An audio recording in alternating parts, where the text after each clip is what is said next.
Hello and welcome to the Grand Line Review, your source for everything One Piece. Today we have a manga review of chapter 907, The Empty Throne.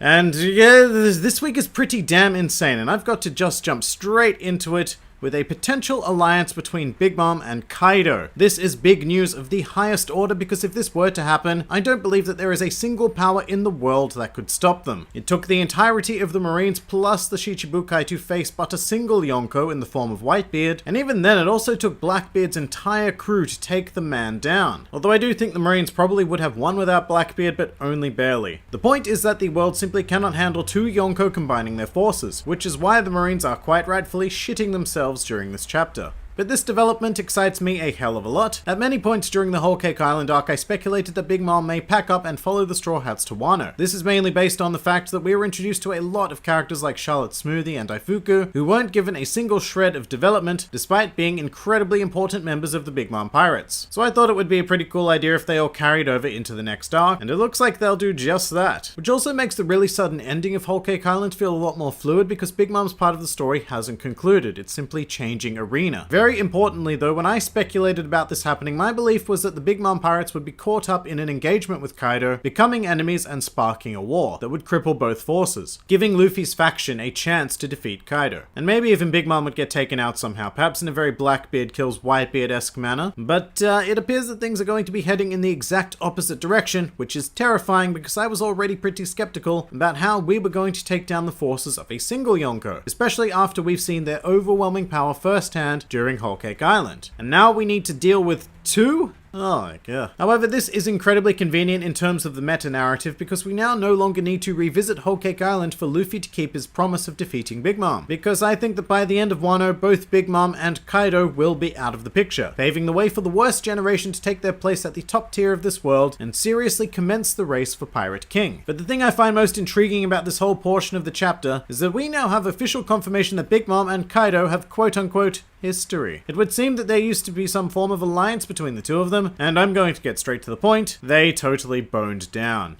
Yeah, enjoy that image. Now, a long time ago, at the end of last year in fact, I posted a video that was more or less meant to be a joke titled The Son of Kaido. In this video, I compared the appearance of Charlotte Oven to that of Kaido, and noted that they are actually strikingly similar. So I proposed the hypothesis that Oven was the son of Kaido. Now, this was all speculation based on a single panel of manga, really, and it also didn't take into account the fact that Oven, Daifuku, and Katakuri were triplets, the latter two sharing very little to no aesthetic resemblance to Kaido whatsoever. But with this chapter, I'm going to resurrect the idea that Kaido and Big Mom had children, and they just so happen to be three of her most monstrous creations. I think it makes a degree of sense because of Big Mom's desire to have every type of creature united within her family, and Kaido certainly is a unique kind of creature, whatever the hell he may be. But other than that, my mind is racing with exactly how many other parties are going to need to show up for what promises to be a bigger event than Marineford. I mean, we'll definitely need the Grand Fleet. I can't see Luffy not calling them in for this. We've also got the entirety of the Ninja Pirate Mink Samurai Alliance, which is pretty much the entire Mink tribe, the Heart Pirates, and the Wano dudes. And just a note on Wano, there's an intriguing thing brought up this chapter about how the forces of Wano are completely unknown. I imagine that they'll have some pretty powerful samurai that will fight on the side of Luffy to overthrow Kaido though. Then there's also Marco, who from a narrative standpoint is practically guaranteed to show up, and who knows, he may even be able to reunite the remnants of the Whitebeard Pirates and rally them to Luffy's cause. That would be interesting because that goes a long way towards cancelling out the power of one Yonko. Although it should be noted that with the involvement of Marco probably also comes Edward Weevil, and he is highly unlikely to be on anybody's side except his own, so he might just cause general chaos for all. But that's still just not enough, is it? But luckily we've also got some members of the worst generation who are almost guaranteed to be taking part in the Wano arc. Law we've already mentioned as part of the Heart Pirates, but Eustace Kid is currently being held prisoner by Kaido, then there's Killer who will presumably want to rectify that, and Hawkins also has a stake in Kid's well-being. Then there's Scratchman Apu and X-Drake who look as if they've joined Kaido, but just like Capone, they could easily turn tail. And who haven't we covered? Urouge. Urouge was kind of present when Kaido defeated Kid, so he may very well get involved somehow, especially if Big Mom is present because he may want to take another crack at her forces. And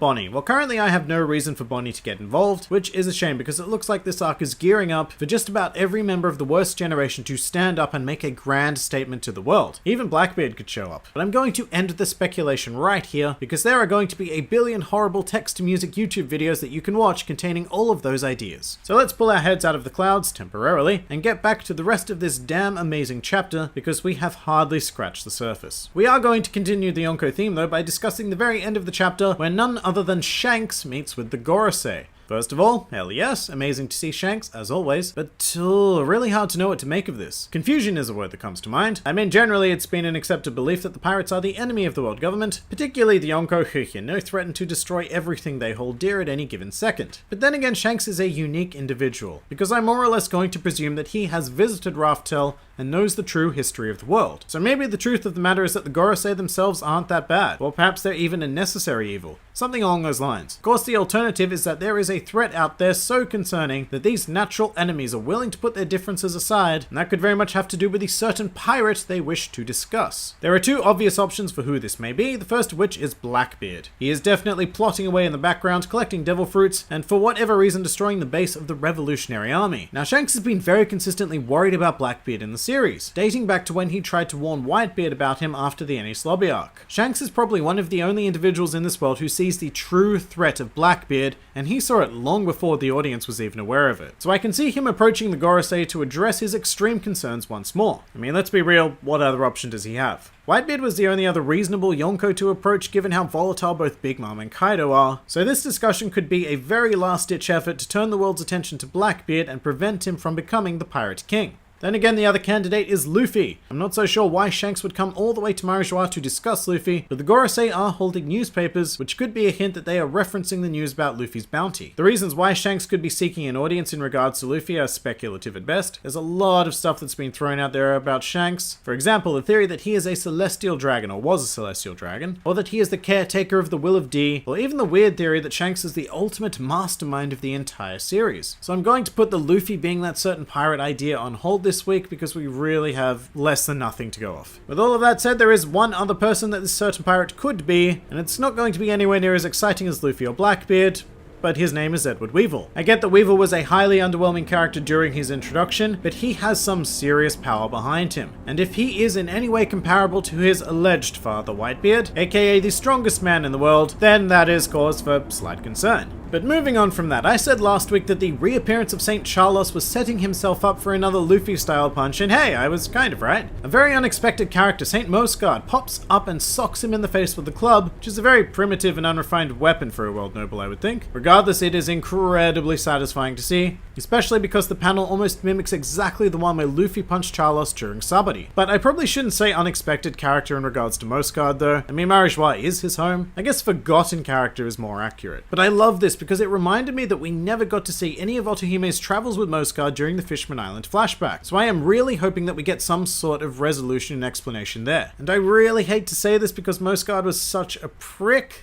like most of the world nobles, but I kind of like him now. I love that he saved Shirahoshi, the daughter of Otohime, because even if he was only doing this to repay a debt, because remember, Otohime took a bullet for him, it shows us that Moscard has learnt some humility, and dare I say it, some value in life other than his own. It's just cool, but the other incredible thing we have here is the revelation of his full name, which is Don Quixote Moscard. This is confusing at first because it's not exactly clear where he fits in as a Don Quixote. I would say that Moscard in the Fishman Island flashback looks about the age of St. Charlos in the modern timeline. Not that I have any idea how old that is because all of the world nobles are hideously deformed in general, but I can't imagine that Charlos is much older than his mid to late 20s. So let's say Moscard was that old when he went to Fishman Island. That was 10 years ago. So he's currently mid 30s, possibly 40 now, which puts him in the same realm as Doflamingo, who is currently 41 years old. Alright, so unless Moscard is the secret child of Homing, he has got to be a cousin of Doflamingo. However, during the scene with Moscard, we were also treated to an appearance from CP0, and Kaku has finally officially been confirmed as a member. I highly enjoy his fluffy top hat. Stussy and Rob Lucci are also there, which is cool, as is the mysterious tall dude with a mask that we saw during Dressrosa. Oh, and Hattori is also looking quite fly, because he's a pigeon. But moving on to something much more important, this week One Piece suddenly became Game of Thrones with the introduction of the Empty Throne. This throne looks pretty damn magnificent. It's so simple yet incredibly detailed. I particularly like the obelisk sort of portion ascending into the heavens, which is also covered with lots of dots that look very similar to the vague paths through the Grand Line that we've seen. So this is complete speculation and bullshit, but I wonder if the throne actually contains a map of the Grand Line and the New World. Probably not, and they're just lovely dots for the hell of it, but hey, throwing it out there.